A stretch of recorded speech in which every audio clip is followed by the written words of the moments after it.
sini kami dari kelompok 5 akan menjelaskan tentang sumber data dan pemanfaatannya dalam bidang ilmu tanah.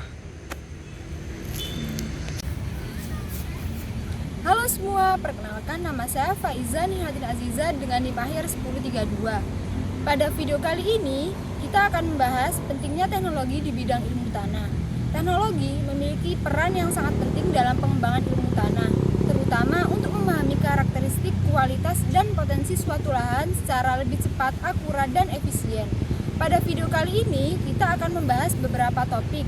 Yang pertama yaitu jenis data yang meliputi data iklim dan data geospasial, beserta cara memasukkan data iklim dan data geospasial pada aplikasi ArcGIS.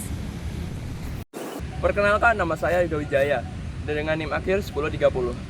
Dalam dunia ilmu tanah, data bukan hanya sekedar angka, tetapi merupakan fondasi utama dalam membentuk pemahaman kita tentang bagaimana sih tanah itu bekerja dalam sektor lingkungan.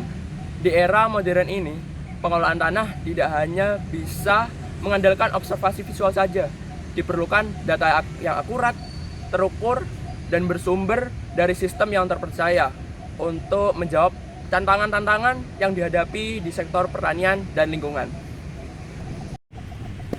Untuk memahami tanah secara menyeluruh, baik dari aspek fisik, kimia, maupun biologis, dibutuhkan jenis data yang tepat dan akurat. Dua jenis data yang sangat krusial dan sering digunakan dalam penelitian seperti data iklim dan data geospasial. Keduanya itu saling melengkapi dan berperan penting dalam menjawab pertanyaan-pertanyaan yang mendasar maupun strategis dalam pengelolaan sumber daya lahan secara berkelanjutan. Saya Naura dengan NIM akhir 1014. Jadi di sini saya akan menjelaskan tentang data iklim. Data iklim sendiri itu menjelaskan tentang sebuah iklim pada suatu wilayah yang ingin kita ketahui. Jadi di data iklim itu terdapat suhu, curah hujan, dan lain sebagainya. Untuk melihat data iklim sendiri ini, kalian bisa membuka aplikasi BMKG atau dari aplikasi semacamnya yang berbasis untuk melihat sebuah iklim-iklim yang ada di wilayah-wilayah Indonesia ataupun yang ada di luar negeri. Data iklim ini terbagi menjadi dua, ada data iklim regional atau per wilayah. Jadi kalau regional itu biasanya dalam lingkup negara, dan untuk wilayah sendiri seperti pada Kabupaten Jember, Kabupaten Bondowoso, dan lain sebagainya. Halo teman-teman, nama saya Remaudia Putri dengan NIM akhir 1012. Di sini saya akan menjelaskan tentang data geospasial. Data geospasial adalah informasi yang memuat posisi atau lokasi suatu objek di permukaan bumi yang berisi seperti bentuk lahan, terus sebaran vegetasi, dan kontur permukaan. Nah, ternyata data geospasial ini sangat bermanfaat bagi mahasiswa ilmu tanah untuk penelitian, praktikum, dan juga untuk skripsi. Nah, gimana sih cara kita mendapatkan data geospasial? Caranya cukup gampang teman-teman. Caranya kita tinggal search di Google, lalu kita ketik INA Geoportal. INA Geoportal adalah situs resmi pemerintah Indonesia. Nah, kita ke INA Geoportal itu membutuhkan login untuk mengambil data peta yang ada di sana. Nah, data-data ilmu tanah yang sering diambil di sana itu seperti data Demnas, data RBI per wilayah, dan data batas wilayah. Perkenalkan, saya Hani Kurniawardhani izin menjelaskan seputar contoh penerapan data pemetaan pada ilmu tanah, khususnya itu menggunakan aplikasi GIS yang berupa ArcGIS. Nah, sebetulnya apa sih GIS itu? Itu sistem informasi geografis di mana itu digunakan untuk memetakan data suatu wilayah, dan datanya itu kita olah menggunakan aplikasi ArcGIS sebagai berikut. Untuk akuisisi data iklim itu cukup mudah ya teman-teman, tinggal kita cari pada kolom pencarian Google yaitu Climate Hazard Centers. Kita klik aja yang paling atas sendiri yaitu UC Santa Barbara, lalu kita klik datasets.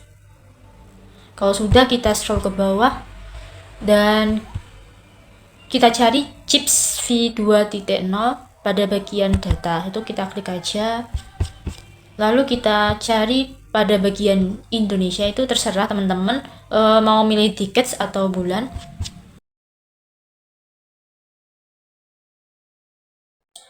Lalu pilih data-data berdasarkan tahun yang tertera pada Climate Hazard Center ini.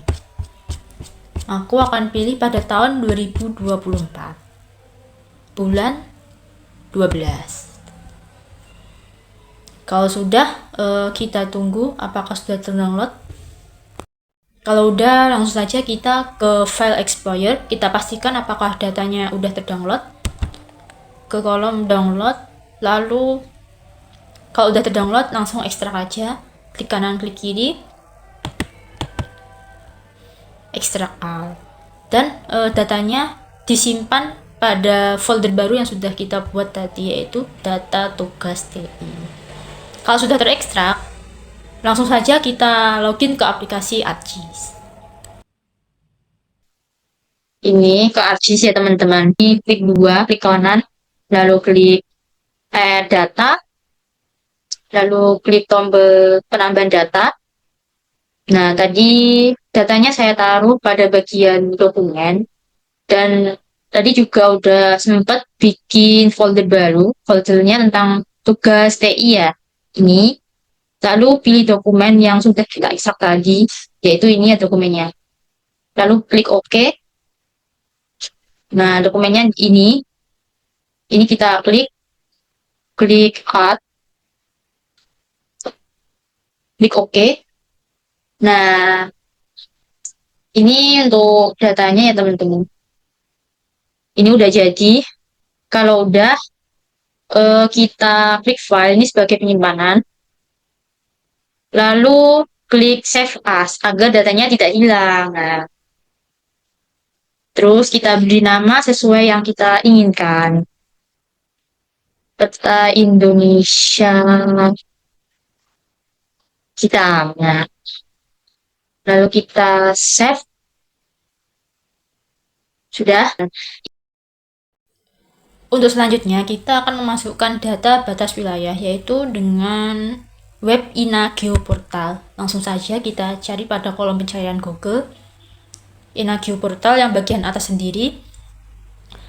Nah, ini kan ada banyak tombol ya, beranda, terus unduh, dan lain-lain. Lalu langsung saja ke masuk atau daftar.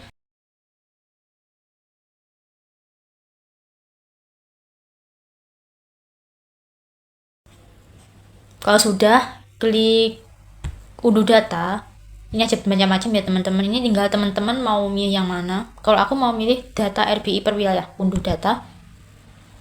Langsung ketik aja data, lokasi yang kita inginkan. Misalnya Magetan, Jawa Timur. Jadi, nah ini agak dibesarin. Kalau udah, ini kan muncul keterangan unduh. Pilih aja unduh 25K. Dan dipastikan di file explorer apakah udah terdownload apa belum. Kalau udah terdownload, sama seperti pada tahap awal tadi, yaitu diekstrak datanya pada kolom download. Klik kanan, klik kiri, lalu ekstrak all. Kalau udah diekstrak, langsung saja ke aplikasi ArcGIS seperti semula. Pada bagian layer, kita klik kanan 2 kali, klik add data, lalu klik pada connect to folder penambahan data. Tadi kita ingat-ingat datanya ditaruh di mana. Kalau aku itu tak taruh pada bagian dokumen. Terus ada penamaan data baru, yaitu data tugas TI. Terus kita pilih yang bagian Magetan. Terus kita OK. Nah, ini kan ada Magetan. Terus Magetannya ini kita pilih. Kita klik add, penambahan. Nah, udah muncul teman-teman untuk penambahan datanya. Lalu kita pilih data yang sesuai kita inginkan ya. Kalau aku mau pilih RBI Magetan tahun 2000. RBI Index Kabupaten Magetan, maaf teman-teman. Mau pilih yang ini aja ya.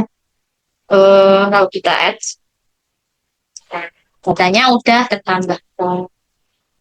Ini kalau khusus buat teman-teman, mungkin ada ya yang ingin mengubah warna ya.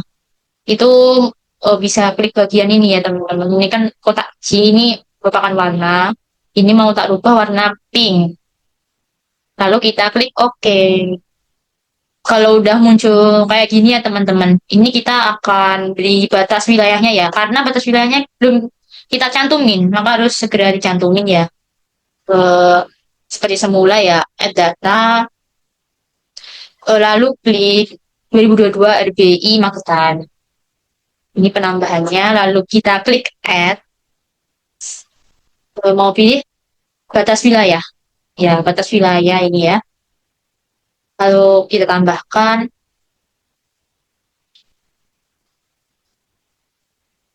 Nah, ini kan datanya udah selesai ya teman-teman. Nah, kalau udah, jangan lupa ya kita simpan ya datanya. Untuk menyimpannya, kita cukup klik tanda file seperti yang data pertama tadi. File, lalu klik save as. Dan itu kita beri nama Magetan. Kita save. Sudah. Jadi seperti itu teman-teman, mudah kan untuk pembuatan datanya. Terima kasih telah menonton video kami. Jangan lupa buat di like, komen, dan di subscribe. Dadah.